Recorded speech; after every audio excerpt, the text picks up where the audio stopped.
ट्रांसमाइग्रेटेड into one piece world with a gift pack. अध्याय 36 फिशमैन district. अपने सामने रखे खाली कटोरे के साथ ब्लेज ने अपना पेट रगड़ा और एक छोटी सी डकार ली। आह, कितना संतोषजनक भोजन है। महल में उपस्थित सभी लोग उसे अजीब नजरों से देखने लगे और मन ही मन आश्चर्य करने लगे। इतना सारा भोजन उस छोटे से पेट में कैसे समा सकता है? इसके बारे में कुछ नहीं किया जा सकता, क्योंकि ब्लेज की भूख उसकी ताकत के साथ बढ़ती रहती है। उसकी सनसन फ्रूट शक्तियां उसके पेट में जाने वाली हर चीज को मिनटों में परिष्कृत कर देती है और उसका इस्तेमाल उसके शरीर को पोषण देने के लिए करती है। उसी समय एक गार्ड राजा नेपच्यून के पास आया और धीमी आवाज में कुछ बताया, लेकिन ब्लेज की गहरी धारणा के कारण उसने सब कुछ सुन लिया। ये डेमन बियर समुद्री डाकुओं का ठिकाना है। कोई आश्चर्य नहीं कि फिशमैन द्वीप के अंदर उनके बारे में कोई खबर नहीं है, इसलिए वे फिशमैन जिले में चले गए। राजा नेपच्यून ने तब ब्लेज को डेमन बियर समुद्री लुटेरों के स्थान की सूचना दी, जबकि उन्हें यह नहीं पता था कि ब्लेज ने पहले ही चर्चा सुन ली है। फिशमैन जिला फिशमैन द्वीप का हिस्सा है, लेकिन विभिन्न कारणों से ये एक अराजक जिला बन गया, जहां फिशमैन द्वीप के बहिष्कृत लोग एकत्र होते थे। क्या आपको हमसे रयुगु राज्य से किसी मदद की जरूरत है? राजा नेपच्यून ने पूछा, क्योंकि वो फिशमैन डिस्ट्रिक्ट की मौजूदा स्थिति को बहुत अच्छी तरह से जानता है। फिशर टाइगर की हालिया हरकतों के बाद ये और भी अराजक हो गया। नहीं, हम दोनों ही अपने रास्ते में आने वाली हर चीज से निपटने के लिए पर्याप्त है। जैसे ही हम समुद्री डाकुओं को पकड़ लेंगे, हम सतह पर लौट आएंगे। हम फिर मिलेंगे, राजा नेपच्यून, रानी ओटोही में। तब तक अलविदा। ब्लेज अपनी सीट से उठे और बोले। अलविदा कहने के बाद ब्लेज और गियोन दो गार्डों के मार्गदर्शन में रयुगु महल से बाहर चले गए। ब्लेज की विदाई की आकृति को अपनी दृष्टि से ओझल होते देख ओटोहिमे ने कहा, वो युवा मरीन विशेष है। उसका हृदय मजबूत है और वो सकारात्मक ऊर्जा से भरा हुआ है। मैं भी जैमन। उसमें कुछ असाधारण बात है। उसका स्वभाव कुछ हद तक रोजर और व्हाइटबर्ड जैसा है, सिवाय इसके कि वो एक मरीन है। मैं कुछ गार्डों को सूचित कर दूंगा कि वे उनका पीछा करें और उनकी पीठ पर नजर रखें, ताकि अगर कुछ हो जाए तो वे सुरक्षित रहें, नेपच्यून ने कहा, जबकि ओटोहिमे ने सहमति जताई। हालांकि दोनों ही ब्लेज के प्रति आशावादी है, फिर भी वो अभी युवा है और उसे उभरने के लिए समय चाहिए। फिशमैन जिला, इस क्षेत्र में एक विशाल जहाज नू था, जो समुद्र तल पर टिका हुआ था, और उसके चारों ओर बड़े बड़े मूंगे और जहाज थे, जहां मछुआरे रहते थे। ये अनाथ बच्चों के लिए एक विशाल संस्थान था। चूंकि फिशमैन जिला फिशमैन द्वीप का हिस्सा नहीं था और कहीं बाहर स्थित था, इसलिए ये एक अराजक जिला बन गया, जहां फिशमैन द्वीप के बहिष्कृत लोग एकत्र होते थे। मूल श्रृंखला में न्यू फिशमैन पायरेट्स के उदय के बाद इसे बंद कर दिया गया था। फिशमैन द्वीप के विपरीत फिशमैन जिला किसी बुलबुले में लिपटा हुआ नहीं है, इसलिए मनुष्य केवल फ्लटर के कोटिंग या बबली कोरल की मदद से ही इस क्षेत्र में घूम सकता है। अभी फिशमैन डिस्ट्रिक्ट में बहुत बड़ा हंगामा हो रहा है। मछुआरे और मरफोल्स डरे हुए चेहरे के साथ सड़कों पर भाग रहे थे। बुलबुलों में लिपटे 20 या उससे ज्यादा मानव समुद्री डाकू चंचल भाव और हंसी के साथ उनका पीछा कर रहे थे। पहले से ही कुछ मछुआरे उनके जाल में फंस चुके थे। आखिरकार पकड़े गए प्रत्येक मछली आदमी की कीमत बहुत सारे बेरीज के बराबर होती है। कोई भी शांत समुद्री डाकू ऐसे महान अवसर को नहीं छोड़ेगा। ये क्रूर लग सकता है, लेकिन फिशमैन डिस्ट्रिक्ट में रहने वाले फिशमैन के लिए ये एक आम बात है। उनकी रक्षा करने वाला कोई नहीं होने के कारण वे कमजोर और असहाय हैं, इसलिए वे केवल अपनी जान बचाने के लिए भाग सकते हैं। चूंकि मछुआरों की नीलामी बहुत महंगी होती है, इसलिए कई समुद्री डाकू दल अपनी मछली पकड़ने के लिए इस स्थान पर आते हैं। एक बहुत ही भयावह व्यक्ति, जिसका व्यक्तित्व बहुत ही प्रभावशाली था, समुद्री डाकुओं के बीच से निकल गया और उसने 2 समुद्री लोगों को पकड़ लिया, जो उसके हाथ के आकार के ही थे। वो कोई और नहीं बल्कि डेमन बियर समुद्री डाकुओं का कप्तान डेमन बियर रिज है। वो एक असाधारण रूप से बड़ा इंसान था, जिसकी चौड़ी और मांसल काया थी। कैप्टन का कोट उसके कंधों से एक केप की तरह लटक रहा था, जो उसकी खुली ग्रे शर्ट और काली पैंट के ऊपर था। उसकी उपस्थिति से ही सभी मछुआरे और जलचर भयभीत हो जाते थे। 15 फीट से अधिक लंबा मांसल शरीर वाला वो इंसान जैसा नहीं, बल्कि एक जंगली जानवर जैसा दिखता था। दोनों जलचरों को अपने पीछे खड़े एक समुद्री डाकू के पास फेंकते हुए उसने कड़ी फटकार लगाई। तुम लोग क्या मजाक कर रहे हो? मैंने तुम लोगों से कहा था कि आधे घंटे में काम खत्म कर दो। उसे ये बात बहुत बुरी लगती है जब चालक दल के सदस्य उसके आदेशों को गंभीरता से नहीं मानते। साथ ही वो जानता है कि उनकी कड़ी आलोचना करना बेकार है, क्योंकि उन्होंने नई दुनिया का असली आतंक नहीं देखा है, जबकि वो ऐसा नहीं कर सकता। वो स्वभाव से सतर्क व्यक्ति है। नई दुनिया में प्रवेश करने से पहले वो अपने लिए अनावश्यक परेशानी नहीं मोल लेना चाहता। फिशमैन आइलैंड व्हाइटबर्ड का इलाका है। यही कारण है कि वो अपहरण को चरम पर नहीं ले जाना चाहता। अगर व्हाइटबर्ड के समुद्री डाकू दल को उसकी हरकतों की भनक लग गई तो उसका खात्मा हो जाएगा। अगर पैसे की कमी न होती तो वो इन मछुआरों और जलचरों को पकड़ने की जहमत नहीं उठाता, लेकिन उसे पैसों की सख्त जरूरत है। उसका सपना बीस्ट समुद्री लुटेरों में शामिल होना है, जिसकी ताकत व्हाइट बर्ड के बराबर है। इसके लिए उसे पहले अपने दल को मजबूत करना होगा। एक बार जब वो बीस्ट समुद्री डाकुओं के अधीन भर्ती हो जाता है तो वो नई दुनिया में बिना किसी बाधा के घूम सकता है और जो चाहे कर सकता है। फिर उसे मरीन या अन्य समुद्री डाकुओं के दल के पीछा करने का डर नहीं रहता। माफ करना कप्तान, हमें नहीं पता कि उन्हें पकड़ने में बहुत समय लगेगा। ये मछलियां पानी में अच्छी रहती है और फिसलन भी होती है। डेमन बियर रिज ने नाक सिकोड़ते हुए पूछा, ग्लेव कहाँ है? चालक दल को इकट्ठा करो, हम जा रहे हैं। अगर हम और देर करेंगे तो हमारा सामना फिशमैन गार्ड या कुख्यात सन समुद्री डाकुओं से हो सकता है।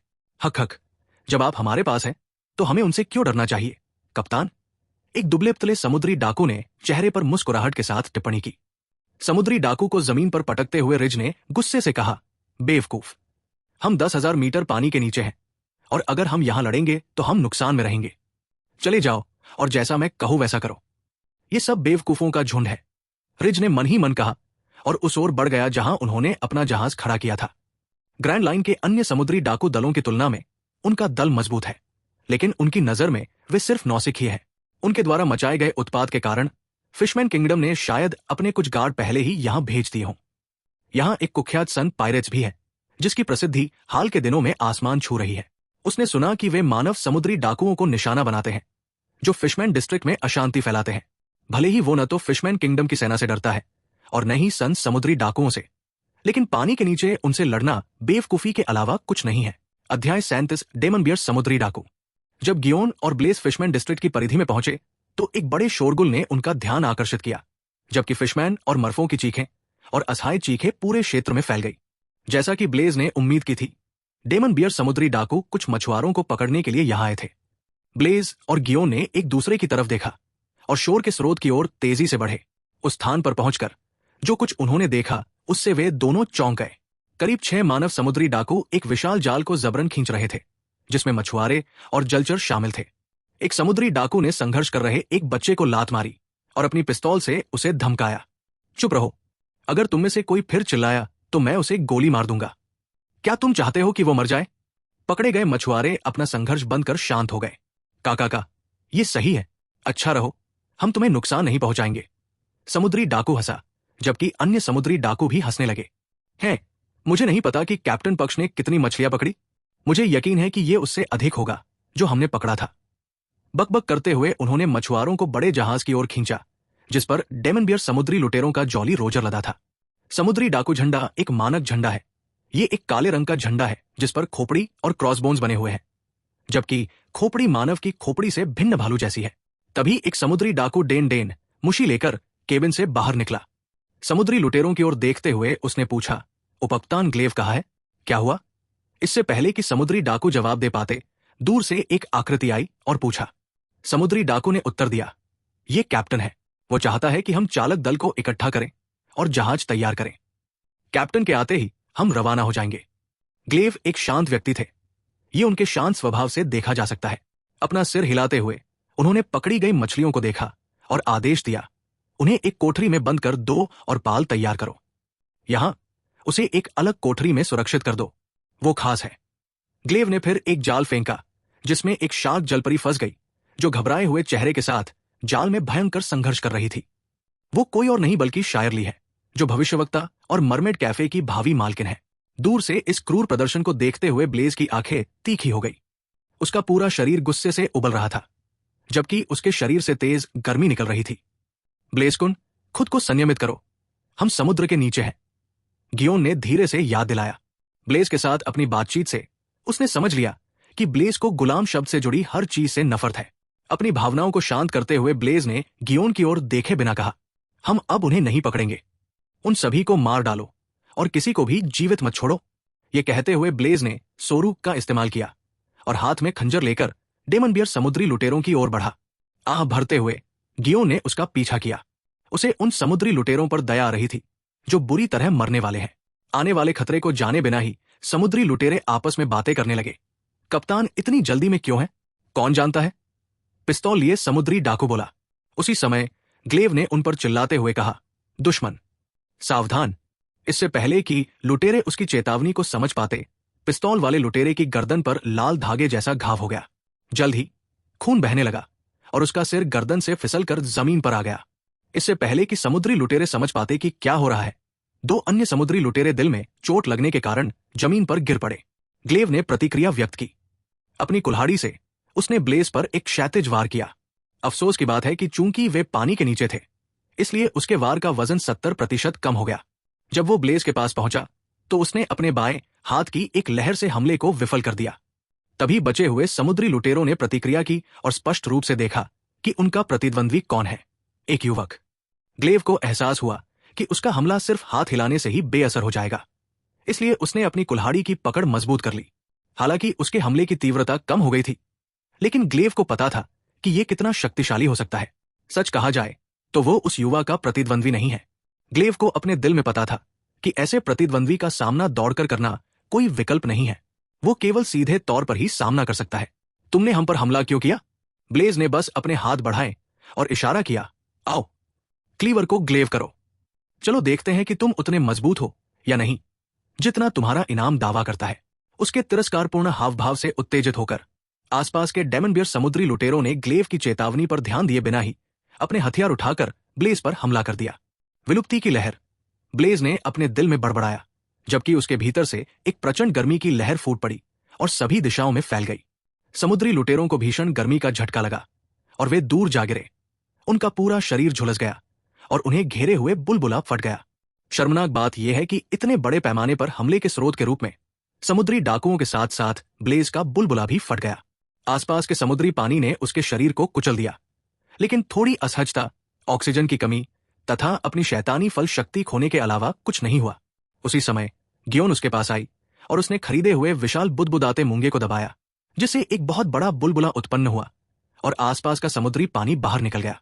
ये बुदबुदाता मूंगा उसी के समान है जिसका उपयोग नामी ने रयुगु पैलेस में पानी को बाहर निकालने के लिए किया था।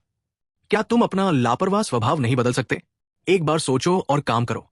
हम समुद्र में 10,000 मीटर नीचे हैं। गियोन ने बड़बड़ाया, जबकि ब्लेज ने कंधे उचका दिए।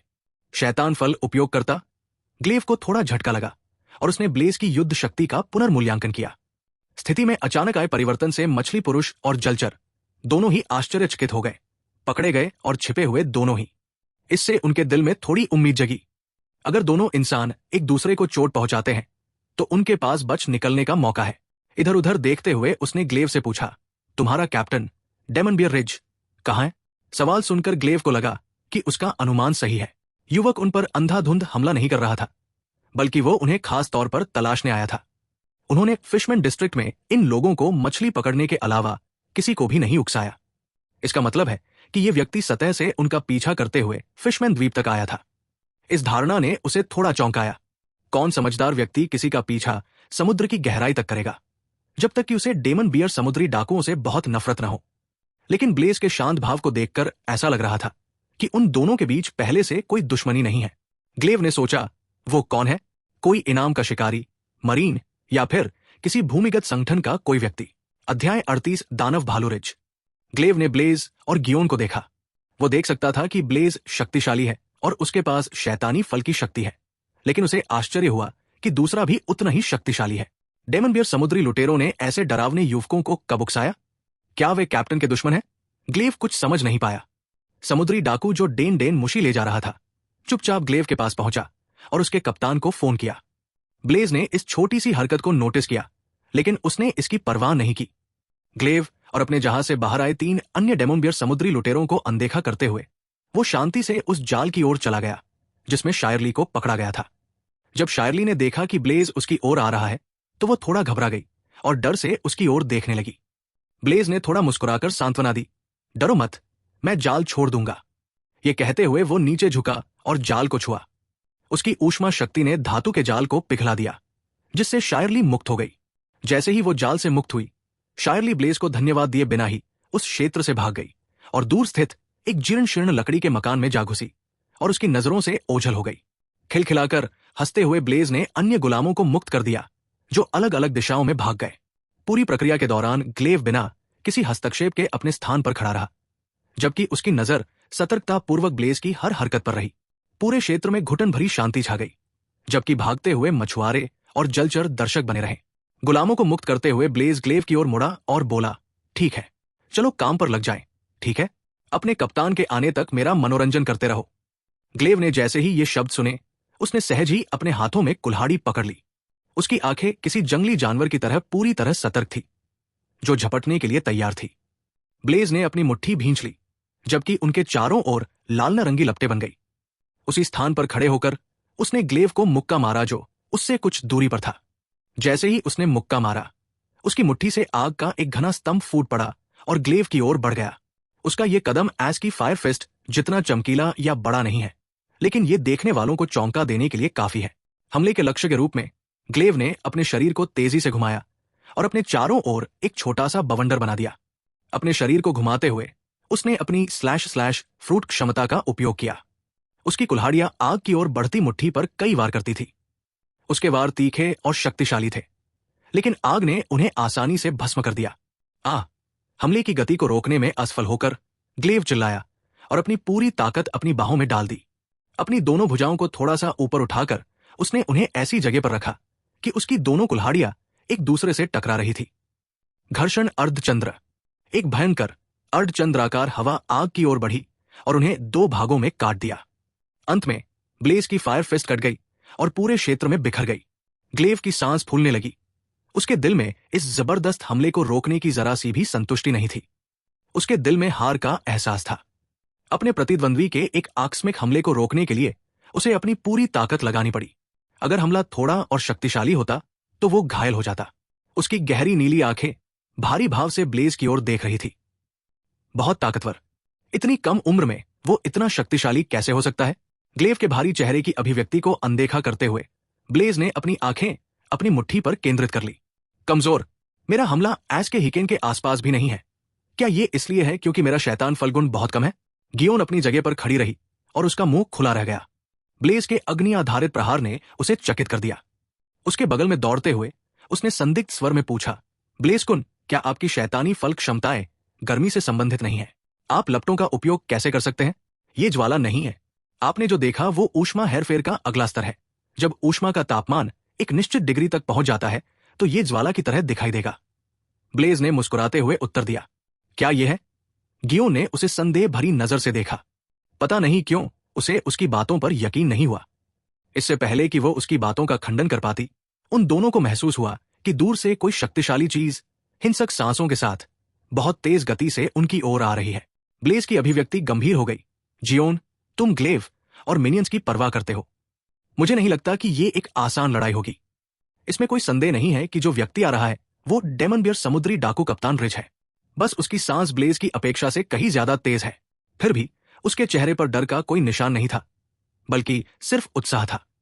अपनी तलवार खींचकर गियोन ने युद्ध के लिए खुद को तैयार किया। सावधान, ये शब्द कहते हुए वो ग्लेव का सामना करने के लिए आगे बढ़ी। दिल की धड़कन के समय एक विशाल आकृति उनके सामने प्रकट हुई। आसपास के दर्शक, मछुआरे और जलचर लोग रिज की डरावनी सांस से भयभीत हो गए और अनजाने में पीछे हट गए। उदास चेहरे के साथ रिज ने चारों ओर देखा और लगभग थके हुए ग्लेव को देखा। उसने घायल और मृत समुद्री लुटेरों को भी देखा। उसकी आवाज पूरे क्षेत्र में गूंज उठी। कौन है? ये मैं हूं। आपको यहां आने में इतना समय क्यों लगा, कैप्टन रिज? मैं इंतजार करते करते थक गया था। ब्लेज ने उत्साहित चेहरे के साथ अपनी उंगलियां चटकाई। तुम? रिज ने ब्लेज की जांच की। 150 मिलियन के इनाम के साथ रिज निश्चित रूप से एक भयानक दुश्मन है, जिसने जुआन प्रकार का शैतान फल खाया है और विस्फोटक शक्ति रखता है। ब्लेज के लिए वो अपनी वर्तमान ताकत के बारे में निश्चित नहीं था। उसके गुणों के 20 फीट बार की सीमा को पार करने के बाद उसने अभी तक किसी योग्य प्रतिद्वंद्वी से मुकाबला नहीं किया था। रिज उसकी वर्तमान ताकत का अंदाजा लगाने के लिए एकदम सही प्रतिद्वंद्वी है। रिज का सामना करने के लिए उसके अंदर एक मजबूत लड़ाई का इरादा फूट पड़ा। ब्लेज की जोरदार लड़ाई की मंशा को देखते हुए रिज ने हंसते हुए कहा, एक नौसिखिया लड़का मुझसे लड़ाई करना चाहता है। एक युवा के लिए यह बहुत बहादुरी की बात है। रिज का पैर थोड़ा सा उभर गया। उसके नीचे की जमीन मकड़ी के जाले की तरह फट गई। अगले ही पल उसका शरीर तेज रफ्तार से ब्लेज पर टूट पड़ा। पलक झपकते ही वो ब्लेज के सामने पहुंच गया और गुस्से में दहाड़ते हुए बोला, लेकिन तुम्हें हिम्मत किसने दी? हूं। जबकि उसकी मुट्ठी ब्लेज के चेहरे पर तान रही थी। ये मुक्का बहुत तेज आवाज पैदा करता था, क्योंकि ये बहुत आक्रामक था और इसमें बहुत ज्यादा ताकत थी। 100 मिलियन से कम इनाम वाले किसी भी व्यक्ति को अगर उसका सामना करना पड़े तो उसे मांस के पेस्ट में बदल दिया जाएगा। लेकिन ब्लेज ने शांतिपूर्वक अपनी पूरी ताकत और टेकाई कौशल का उपयोग करते हुए एक मुक्का मारकर इस हमले का जवाब दिया। टकराना। दोनों की मुट्ठियां हवा में एक दूसरे से टकराई, जिससे कानफोड़ू ध्वनि उत्पन्न हुई, जबकि आघात तरंग सभी दिशाओं में फैल गई तथा कुछ मीटर के दायरे में सब कुछ जलमग्न हो गया। अध्याय 39 तस्लीम। इस झटके से ब्लेज पीछे की ओर लुढ़क गया, जबकि उसके पैर जमीन पर फिसल रहे थे और वो गति को रोकने की कोशिश कर रहा था। जहां तक रिज का सवाल है, वो एक पहाड़ की तरह खड़ा था, बिना किसी प्रभाव के। खुद को संभालते हुए ब्लेज ने अपने चोटिल हाथ को देखा जो दर्द से कांप रहा था। उसने मन ही मन टिप्पणी की, बहुत ही भयानक। उसी समय उसे एक बात का पता चला, रिज की शारीरिक शक्ति प्रभावशाली है, लेकिन ये उसके हमले को रोकने और उसे पीछे धकेलने के लिए पर्याप्त नहीं है। ब्लेज ने पाया कि वो शारीरिक शक्ति से अभिभूत नहीं था, बल्कि एक अजीब ऊर्जा से अभिभूत था। उसके दिमाग में एक विचार आया और उसने जोर से कहा, हकी। जैसे ही उसने ये शब्द कहा, रिच के चेहरे पर आश्चर्य की झलक दिखी। फिर वो मुस्कुराते हुए बोला, तुम्हें हकी के बारे में भी पता है। एक बदमाश के लिए तुम जानकार हो, लेकिन डरने के लिए बहुत देर हो चुकी है। डर जाओ। चलो, तुमने तो हकी की मूल अवधारणा भी नहीं समझी। अपने कौशल स्तर से तुम एक बच्चे को डरा सकते हो, मुझे नहीं। तुम्हारी बारी थी, अब मेरी बारी है। यह कहते हुए ब्लेज ने पूरी ताकत लगा दी। उसके शरीर से अत्यधिक गर्मी निकली और सभी दिशाओं में फैल गई, जिससे आसपास का तापमान भी प्रभावित हो गया। उसकी मुट्ठी चमकीली लाल हो गई, जिससे भयंकर गर्मी और सफेद धुआं निकल रहा था। ब्लेज की गर्मी को नियंत्रित करने की क्षमता उसके गुणों के 20 से अधिक हो जाने के बाद दूसरे स्तर पर पहुंच गई। शैतान फल उपयोगकर्ता। रिच का चेहरा गंभीर हो गया, जबकि उसका पिछला अहंकार फीका पड़ गया। किसी भी हमले का मुकाबला करने के लिए अपने शरीर की मुद्रा को सही स्थिति में लाते हुए उन्होंने ब्लेज की प्रत्येक गतिविधि का अध्ययन किया। इस बीच ब्लेज ने अपने दाहिने पैर में ताकत लगाई और रिच की ओर हवा में ऊंची छलांग लगाई। उसने अपनी ताकत को अपने दाहिने हाथ में प्रवाहित होने दिया। अपनी मुट्ठी वापस खींचते हुए उसने रिच पर मुक्का मारा और बुदबुदाया, हीट स्मैश। उसकी अंगुलियों से मुट्ठी के रूप में एक जबरदस्त शक्ति फूट पड़ी, जबकि उसकी शैतानी फल क्षमता ने हवा के विस्फोट को अत्यधिक गर्मी के झटके में बदल दिया। बूम! एक जोरदार आवाज के साथ मुट्ठी रिच की ओर गिरी, जिससे रिच को अपनी भुजाओं में बुशो शोकू हकी भरने तथा एक आकार की रक्षात्मक मुद्रा अपनाने पर मजबूर होना पड़ा। आखिरी क्षण में रिच ने मुंह बनाया, क्योंकि वो अपनी बाहों को हकी से ढकने में विफल रहा। भाड़ में जाओ। गाली देते हुए उसने अपनी पूरी ताकत अपने बाएं पैर में लगा दी और ब्लेज के हीट स्मैश को सफलतापूर्वक चकमा देते हुए अपने बाएं पैर की ओर भागा। इससे पहले कि वो खुश हो पाता, एक और मुक्का उसके चेहरे पर लगा और वो बहुत जोर से पीछे की ओर गिर पड़ा। रिच के शरीर ने 2 टूटे हुए घरों को तोड़ दिया और अंत में बुलबुलेदार मूंगे द्वारा बनाए गए बुलबुले से टकराया। बुलबुला अपनी अधिकतम सीमा तक फैल गया, लेकिन आश्चर्य की बात यह है कि बुलबुला फटने और उसे समुद्र में फेंकने के बजाय पतली परत ने उसे वापस उछाल दिया। उसके लिए यह सौभाग्य की बात थी। डेमन बियर समुद्री लुटेरों को अपनी आंखों पर विश्वास नहीं हो रहा था। उनका सर्वशक्तिमान कप्तान एक ऐसे आमने सामने के टकराव में हार गया जो पहले कभी नहीं हुआ था। इस बीच फिशमैन डिस्ट्रिक्ट के निवासी, चाहे वे मछुआरे हों या मरफोल्क्स, अपनी आंखें खोलकर और मुंह खोलकर लड़ाई देख रहे थे। ये वाकई उनके लिए आंखें खोलने वाली बात है, और साथ ही वे ये भी नहीं समझ पाए कि ये 2 इंसान इतने शक्तिशाली क्यों हैं। ओह, एकदम सही हिट। ब्लेज ने खुशी से चिल्लाते हुए एक बच्चे की तरह कान से कान तक मुस्कुराया। उसकी जीत की चीख ने सभी को उनकी स्तब्धता से वापस ला दिया। रिज जल्दी से अपने पैरों पर खड़ा हो गया और पीछे मुड़कर देखा। डर के मारे उसका दिल जोर से धड़क रहा था। अगर वार में थोड़ी भी ज्यादा ताकत होती तो वो समुद्र में गिर जाता और अपनी लड़ने की क्षमता खो देता। लड़ाई हारने का अपमानजनक तरीका। इस हमले से उसे बहुत कम या कोई नुकसान नहीं हुआ, लेकिन तीखी गर्मी ने उसकी त्वचा को कुछ हद तक झुलसा दिया। इसके लिए उसे दोषी ठहराया जाना चाहिए, क्योंकि उसने अपने प्रतिद्वंद्वी को उसकी उम्र के कारण बहुत हल्के में लिया। ब्लेज को देखते ही उसकी आंखों में एक खतरनाक डरावनी चमक चमक उठी। वो अपने प्रतिद्वंद्वी को जल्द से जल्द खत्म करना चाहता है। अगर वो फिशमैन जिले में और अधिक समय तक रहा तो उसे और अधिक परेशानियों का सामना करना पड़ सकता है, लेकिन पहले उसे अपने सामने मौजूद बदमाश का ख्याल रखना होगा। उसने पहले भी उसे कम आंका था, लेकिन अब नहीं। वो अपने प्रतिद्वंद्वी को कुचलने वाली ताकत के साथ एक ही झटके में खत्म करने की योजना बना रहा है। अपने नीचे की जमीन को चीरता हुआ रिज आगे बढ़ा और ब्लेज के सामने आ गया। उसने अपना दाहिना हाथ, जो पंजे के आकार का था, ब्लेज के चेहरे पर लहराया। स्वूश! उसके पंजे जैसे हाथ हवा को चीरते हुए उसके चेहरे से कुछ मांस नोचने की कोशिश कर रहे थे। ब्लेज ने अपने बाएं हाथ से वार को रोका, जबकि उसके दाहिने हाथ ने मुक्का मारा। रिज ने इसे आसानी से पकड़ लिया। दोनों ने एक दूसरे की आंखों में देखा और उनके बीच चिंगारी भड़क उठी। सच कहा जाए तो रिज ब्लेज की ताकत देखकर थोड़ा हैरान थे। क्योंकि उन्हें उम्मीद नहीं थी कि इतनी कम उम्र में उनमें इतनी शारीरिक ताकत होगी। वो कौन है? अनगिनत विचार उसके मन में आए और अंततः वो इस निष्कर्ष पर पहुंचा। क्या आप मरीन या विश्व सरकार के एजेंट हैं? उन्होंने आपको मेरे पीछे क्यों भेजा? रिज ने पूछा जब वे आपस में भिड़ रहे थे। उसके सवाल के जवाब में ब्लेज ने मुस्कुराते हुए कहा, मैं सिर्फ प्रशिक्षण ले रहा एक नौसैनिक हूं। चलो मेरा समय बर्बाद मत करो, मुझे अपना शैतानी फल दिखाने की क्षमता दिखाओ, अन्यथा मैं जल्द ही तुम्हें खत्म कर दूंगा। आप ऐसे शब्द बोलने के लिए बहुत कमजोर हैं। रिज ने खुद को दूर किया और एक बार फिर आगे बढ़ा। इस बार वो अपनी भुजाओं में हकी लगाने की कोशिश करता है और सफल हो जाता है। इसके बाद ब्लेज पर बहुत ही उग्रता और शक्ति के साथ मुक्कों की बौछार की जाती है। ब्लेज ने तुरंत अपनी शैतानी फल क्षमता का उपयोग किया और अत्यधिक गर्मी से बनी एक ढाल बनाई, लेकिन ये रिज के हकीलेपित वार को रोक नहीं सका। जल्द ही पारदर्शी नारंगी ढाल में दरारें उभर आई, लेकिन ब्लेज ने तुरंत अधिक गर्मी डालकर दरारों को ठीक कर दिया। वो 150 मिलियन के इनाम का हकदार है। उसकी ताकत मुख्यालय के रियर एडमिरल के स्तर तक पहुंच गई है। हकी और शैतान फल की क्षमता के साथ उसके लिए कुछ कमजोर वाइस एडमिरल से लड़ना और जीतना कोई समस्या नहीं होगी। मैं उसे केवल चालें खेल कर ही हरा सकता हूं।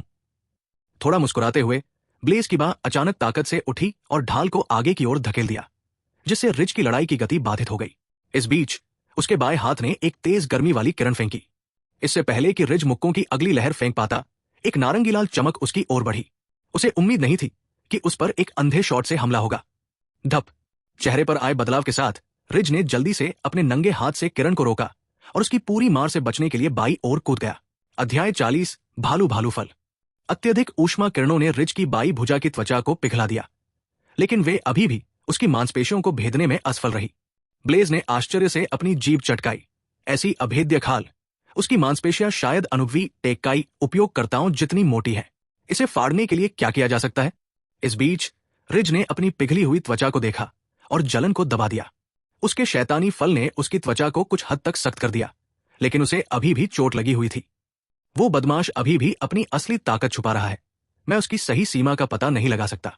इसमें कोई संदेह नहीं कि उसे एक शक्तिशाली प्रतिद्वंदी का सामना करना पड़ा है और ऐसा लगता है कि वो जल्दी से बच नहीं सकता। ये बात उसे थोड़ा निराश करती है। सावधानी बरतते हुए रिज तेजी से ब्लेज की ओर बढ़ा और एक बार फिर उसका सामना किया। दोनों ने अपनी ताकत का कुछ हिस्सा संभालकर एक दूसरे को परखा। इस हंगामे के कारण कई दर्शक, मछुआरे, जलचर और अन्य समुद्री डाकू दल मछुआरा जिले में आ गए। उसी समय बचे हुए डेमन बियर समुद्री डाकू भी आ गए और उन्होंने इलाके को घेर लिया। बिना किसी हस्तक्षेप के वे लड़ाई देखते रहे। ऐसा नहीं है कि वे मदद नहीं करना चाहते, वे नहीं कर सकते। इस स्तर की लड़ाई में हस्तक्षेप करने पर उनका एकमात्र परिणाम मृत्यु होगी। इस बीच ब्लेज से कुछ दूरी पर गियोन और ग्लेव ने जमकर लड़ाई लड़ी। उन्होंने अपनी जान की बाजी लगाकर लड़ाई लड़ी। गियोन तलवार चलाने में माहिर है और उसके पास असाधारण कौशल और ताकत है। भले ही ग्लेव हथियारों का इस्तेमाल करने में गियोन जितना कुशल नहीं है, लेकिन वो अपने शैतानी फल की क्षमता से अपने कौशल की कमी की भरपाई करता है। ब्लेज को डर है कि डेमन बियर समुद्री डाकू उस समय छिपकर गियोन पर हमला कर देंगे जब उसे इसकी बिल्कुल भी उम्मीद नहीं होगी। उनके स्तर की लड़ाई में एक छोटी सी दुर्घटना भी गंभीर चोट या यहां तक कि मौत का कारण बन सकती है। इसलिए ब्लेज ने अपनी हीट सेंस के साथ उनकी लड़ाई पर नजर रखी। अगर कुछ होता है तो वो तुरंत जवाब दे सकता है। ऐसा करने से ब्लेज अपनी पूरी ताकत से रिज से नहीं लड़ पाएगा, लेकिन साथ ही वो हारेगा भी नहीं। जैसे ही दोनों पक्षों में जोरदार भिड़ंत हुई, उनसे बहुत दूर 5 मछुआरे बच्चे घृणा और क्रोध के साथ ये लड़ाई देख रहे थे। ये 5 बच्चे कोई और नहीं बल्कि होडी, जियो, दारुमा, डोसन और इगोरस है। भविष्य के नए फिशमैन समुद्री डाकू, खासकर होडी, जिसने युद्ध को घृणा और प्रतिशोध भरी नजरों से देखा। गंदे इंसान, उनका अस्तित्व ही मुझे गुस्सा दिलाता है, होडी ने टिप्पणी की। हाँ, हाल ही में बहुत से मछुआरे गायब होने लगे हैं। ये वे मनुष्य ही होने चाहिए जिन्होंने उन्हें बेचने के लिए पकड़ा था, डोसन ने कहा। धिक्कार है, वे सबसे बुरे हैं, लेकिन वो युवा वास्तव में बहुत शक्तिशाली है। अपनी वर्तमान क्षमता के साथ हम उसके एक वार का भी सामना नहीं कर सकते। स्नोट, चाहे वे कितने भी ताकतवर क्यों न हो, वे पानी के नीचे कमजोर हो गए हैं। इससे कोई फर्क नहीं पड़ता कि उनमें से कौन जीतता है, हम उनकी थकावट का फायदा उठा सकते हैं और उन्हें खत्म कर सकते हैं। होडी ने हंसी उड़ाई। इसके अलावा अरलोंग सैन और अन्य लोग जल्द ही यहां आ जाएंगे। एक बार वे यहां आ गए तो मनुष्य बर्बाद हो जाएंगे। हाँ, ये सुनकर अन्य लोग हंस पड़े कि सूर्य समुद्री डाकू जल्द ही यहां आएंगे। लड़ाई की बात करें तो ब्लेज और रिज ने कई मुकाबलों में हिस्सा लिया, लेकिन उनकी लड़ाई कहीं नहीं पहुंची। इसमें कोई शक नहीं कि रिज शारीरिक और मानसिक दोनों रूप से मजबूत है। समय समय पर वो अपने हाथों को बुशो शोकू हकी से ढकने में सफल रहे, लेकिन 5 बार में से 4 बार वो असफल रहे और 1 बार सफल हुए। सौभाग्य से उसकी हकी इतनी मजबूत नहीं है और ब्लेज अपने टेक्काई और क्रूर बल के साथ दृढ़ रहने में सक्षम था। फिर भी उसकी कोहनी के नीचे उसकी भुजाएं पूरी तरह से चोटिल हो गई। टेक्काई पर उसकी महारत सोरू जितनी अच्छी नहीं है, लेकिन अपने बेहतर संविधान के साथ वो कुछ और आदान प्रदानों तक टिक सकता है। उसे जल्द ही कुछ करना होगा, अन्यथा वो लड़ने की अपनी क्षमता खो सकता है। अच्छी बात यह है कि रिज भी अच्छी हालत में नहीं है।